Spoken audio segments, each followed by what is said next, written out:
बड़ा फेमस एक गाना है कि मिलने की तुम कोशिश करना, वादा कभी न करना, वादा तो टूट जाता है।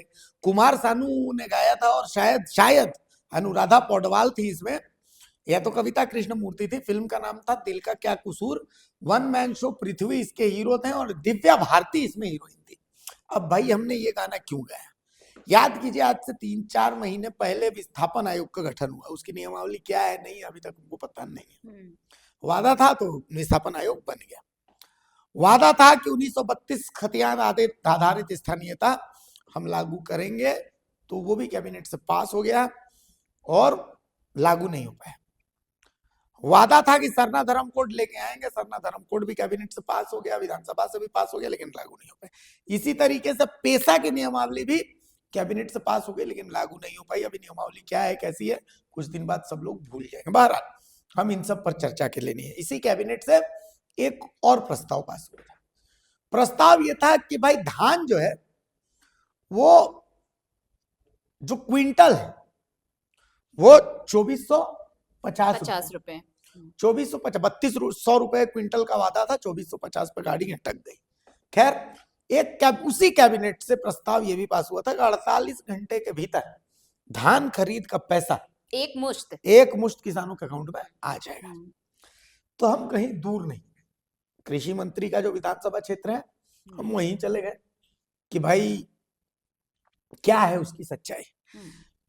तो हमारे अपने ग्रामीण सहयोगी अरविंद साहू हमारे जो है वो मांडर से, आप जो धान बिक्री करने के लिए अभी यहाँ पे दे रहे हैं लैंप्स में, हाँ। कि आपको सरकारी मुआवजा सरकारी रेट के हिसाब से पैसा का भुगतान किया जाएगा। हाँ, ये सोच के ना। हाँ।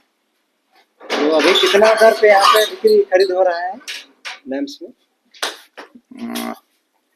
2450 रुपए प्रति क्विंटल जो है। 2450 का भुगतान होना है। हाँ 2450। अच्छा, तो क्या लगता है आपको कि अभी जो सरकार की तरफ से तो बोला गया है कि 24 घंटा में भुगतान किया जाना है किसान का। हाँ। तो आपको लगता है कि आपका भुगतान 24 घंटे के अंदर हो जाएगा? सरकार बोला है, निर्भर है, सरकार पर निर्भर है। तो क्या कहना है कि भुगतान किया जाना चाहिए 24 घंटे? हाँ, भुगतान किया सभी किसानों को सुविधा होगा और उचित मूल्य भी मिल रहा है। हाँ। जो बिचौलियों के यहाँ आप लोग जो बेचते थे 16-17 रुपए के दर से, उससे कहीं ज्यादा बेनिफिट आपको मिल रहा है ना यहाँ? हाँ, उससे तो लाभ मिल रहा है। देख लिया आपने, हकीकत आपके सामने है भाई। आरती साफ यही है कि 48 घंटों के भीतर का जो वादा था वो यहाँ तो पूरा हुआ नहीं, और कमोबेश हम हर जगह आप चेक करेंगे, लेकिन एक जगह जो खुद विधानसभा उनकी है उस विधानसभा क्षेत्र की यही स्थिति है। अब ये मैसेज उनके लिए जो पैसा पैसा पैसा पैसा पैसा, पहले विस्थापन आयोग पर क्रेडिट की लड़ाई कि नहीं मेरे कारण, अभी उस विस्थापन आयोग में क्या है नहीं है कहाँ है वो कुछ पता नहीं चल रहा। अब पैसा तो क्रेडिट लेना। हाँ वही, अब पैसा कि मेरे कारण, लेकिन इस पैसा में नियमावली क्या है, कितनी शक्तियां दी गई है ग्राम सभा को, इसके बारे में कोई जानकारी नहीं है। उसी तरीके से जैसा 48 घंटे का वादा तो यह भी था कि चाईबासा में जो HIV पीड़ित बच्चे उनको गोद ले लिया जाएगा। गोद क्या, उनका घर भी छीना गया, बिल्कुल घर से निकाल दिया गया। तो मतलब वादा करना एक बात है, वादा निभाना एक बात है भाई, घोषणा करना एक बात है, घोषणाओं को लागू करना एक बात है।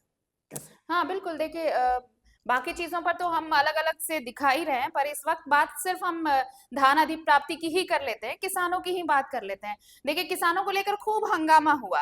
हंगामा इसलिए भी हुआ क्योंकि उस वक्त 2-3 चीजें बहुत पैरेलल चल रही थी। जैसे छात्रवृत्ति का मुद्दा उस समय बहुत चल रहा था, तो उस मुद्दे को शायद आउट ऑफ फोकस करने के लिए किसानों के लिए ये कहा गया कि भाई पिछले साल 2300 रुपए कुछ था, तो इस बार प्रति क्विंटल जो है 2450 रुपए यानी 150 रुपए का इजाफा किया गया बोनस में, तो हुआ। लेकिन चीजों को और थोड़ा सा फोकस करने के लिए ये किया गया कि भाई देखिए सदन में ही ये कहा गया कि अब जो है 48 घंटे के भीतर किसानों को एक मुश्त राशि दे दी जाएगी। और फिर हमने यही सोचा कि क्यों ना फैक्ट फाइंड किया जाए कि सच में ऐसा है या नहीं है। रियलिटी चेक तो बहुत जरूरी है ना भाई।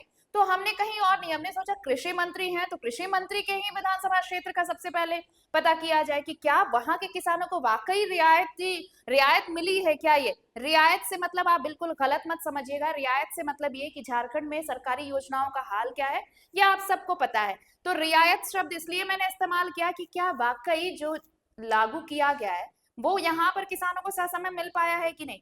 तो आपने अभी अरविंद को सुना होगा, क्या तस्वीर है, क्या स्थिति है। अब आप इसी से अंदाजा लगा लीजिए कि जब जो कृषि मंत्री हैं उन्हीं के क्षेत्र में अगर किसानों को राशि नहीं मिल पाई है तो बाकी क्षेत्रों का हाल क्या होगा। तो ये सवाल इसलिए उठाना है कि सिर्फ वायदे करके हवाई बातें कर देना, क्या उससे विकास हो जाएगा, क्या उसी से जन कल्याण हो जाएगा, इसीलिए यह सवाल उठ रहा है। एक तो सबसे बड़ी बात यह है कि धान की खरीद तब शुरू हुई जब आधे से 90% किसानों ने अपना धान जो है उचलियों को बेच दिया था। उसके बाद तो धान का क्रय शुरू हुआ है, और क्रय शुरू होने के बाद भी 3200 के वादे को आप 2450 तक लेके आए। 24 रुपए 50 पैसे जो है वो आप किलो के हिसाब से खरीद रहे हैं।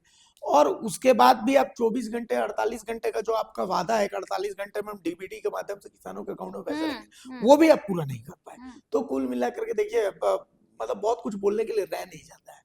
ठीक है, आप जब इस तरीके की फैक्ट फाइंडिंग करते हैं तो कभी आपको बीजेपी का एजेंट, कभी ये, कभी हाँ बिल्कुल, और कभी आदिवासी विरोधी, इस वक्त भी हमें कहा कभी जाएगा। आदिवासी और नहीं, विरोधी। यहाँ मैं एक भी बात ये भी कहने वाली हूँ कि देखिए अभी जब हम ये खबर दिखा रहे हैं तो मोस्ट प्रोबेबली आपको अगली सुबह आपको ये भी देखने को मिलेगा कि कुछ टेक्निकल पेंच रह गया था। जिस तरह से स्कॉलरशिप वाले में टेक्निकल पेंच रह गया कि मंत्री जाएंगे दिल्ली, वहां पर बातचीत होगी और टेक्निकल पेंच सुलझ जाएगा। ये अलग बात थी कि जनवरी में कांग्रेस का एक आंदोलन प्रस्तावित है और उसके बाद स्कॉलरशिप आएगा। ये कोई बच्चे हैं नहीं कि किसी को समझ नहीं आएगा, हर कोई समझ रहा है कि चल क्या रहा है। अरे इंटरेस्टिंग चीज ये है कि कोर्ट से नेशनल हेराल्ड केस में जैसे ही राहत मिलती है, हाँ बिल्कुल, कांग्रेस एक दिन के अंदर में घेराव बीजेपी का कर देती पूरा घेराव करती है। लेकिन छात्रवृत्ति पर आंदोलन करने के लिए उसको 2 महीने का इंतजार करके रणनीति बना करके और उसके बाद तो वहां वो अलग चीज है। अब किसानों का आ जाइए तो किसानों के लिए भी हवाई बातें तो बहुत कर दी गई।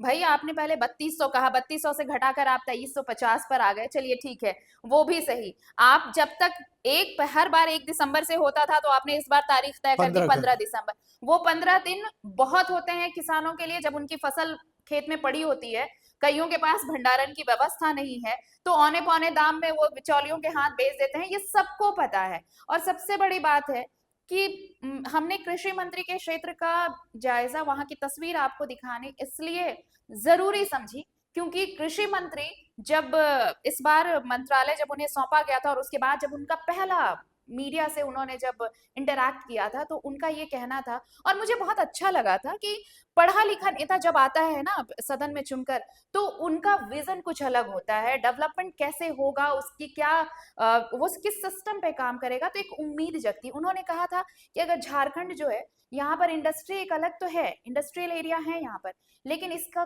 कोर क्या है, इसका कोर है यहाँ के किसान, यहाँ की ग्रामीण अर्थव्यवस्था जो है, जो हाट बाजार लगते हैं ना, साप्ताहिक हाट बाजार, अगर उन हाट बाजारों को, उन ग्रामीण अर्थव्यवस्थाओं को अगर हम मजबूत करेंगे तो झारखंड की अर्थव्यवस्था की रीढ़ मजबूत होगी। लेकिन क्या अपने जो वायदे हैं कृषि मंत्री अपने उन शब्दों को, अपने उन वायदों को जमीन पर, धरातल पर उतार पाई हैं? कम से कम इस वक्त जो हम अभी तो चेक किया है हमने, जो फैक्ट्स आपके सामने हैं, यहाँ पर तो वो बिल्कुल फेल नजर आती हैं। तो क्या इस तरीके से ग्रामीण अर्थव्यवस्था मजबूत होगी? क्या इस तरीके से झारखंड की अर्थव्यवस्था जो रीढ़ है उसे आप मजबूत करेंगी? अच्छा, ये 2 विभागों के समन्वय की बात है, कृषि मंत्रालय और खाद्य आपूर्ति मंत्रालय, ये दोनों विभागों के बीच बिल्कुल, हाँ, कोऑर्डिनेशन। दोनों विभाग कांग्रेस के पास है, तो इसीलिए सवाल जो है वो कांग्रेस से किया। हाँ। खाद्य आपूर्ति मंत्रालय इरफान अंसारी के पास है, कृषि मंत्रालय शिल्पी नेहा तिर्की के पास है। धान खरीद का ये जो पूरा प्रोसेस है, ये पूरा प्रोसेस इन्हीं दोनों विभागों के बीच में चलता है। तो ऐसी स्थिति में सवाल भी इन्हीं दोनों विभागों से पूछा जाएगा, बिल्कुल, है ना? हाँ। तो कुल मिलाकर के हमारा सवाल यही है कि आपका जो वादा था 48 घंटों के अंदर डीबीटी के माध्यम से जो किसानों के अकाउंट में पैसे आ जाएंगे धान खरीद के, उस वादे का हुआ क्या? आपने इसको लागू तो किया, लेकिन इसको लागू करने के बाद क्या आपने फैक्ट फाइंडिंग की?